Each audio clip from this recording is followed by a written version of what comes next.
The Essays of Francis Bacon, of Goodness and Goodness of Nature.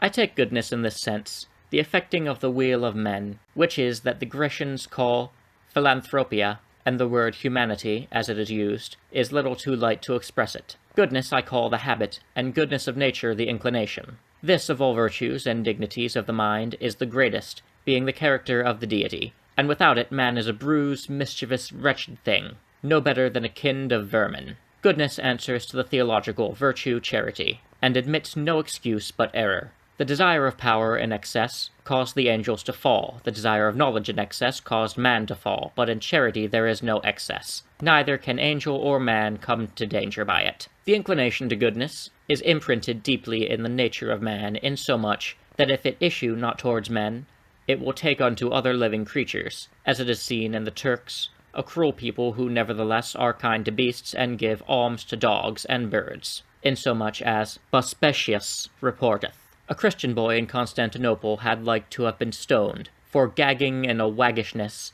a long-billed foal.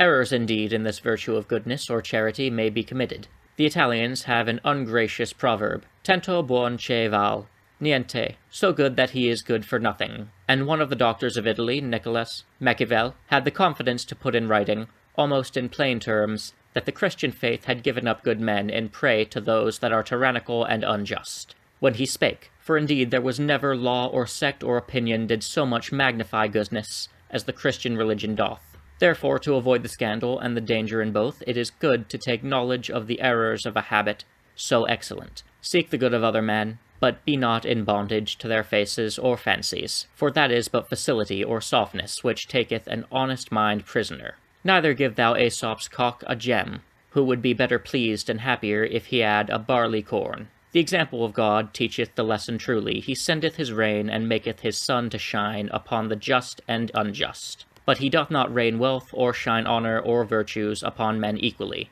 Common beliefs are to be communicate with all, but peculiar beliefs with choice. And beware how in making the portraiture thou breakest the pattern. For divinity maketh the love of ourselves the pattern, the love of our neighbours but the portraiture. Sell all thou hast, and give it to the poor, and follow me, but sell not all thou hast, except thou come and follow me. That is, except thou have a vocation, wherein thou mayst do as much good with little means as with great.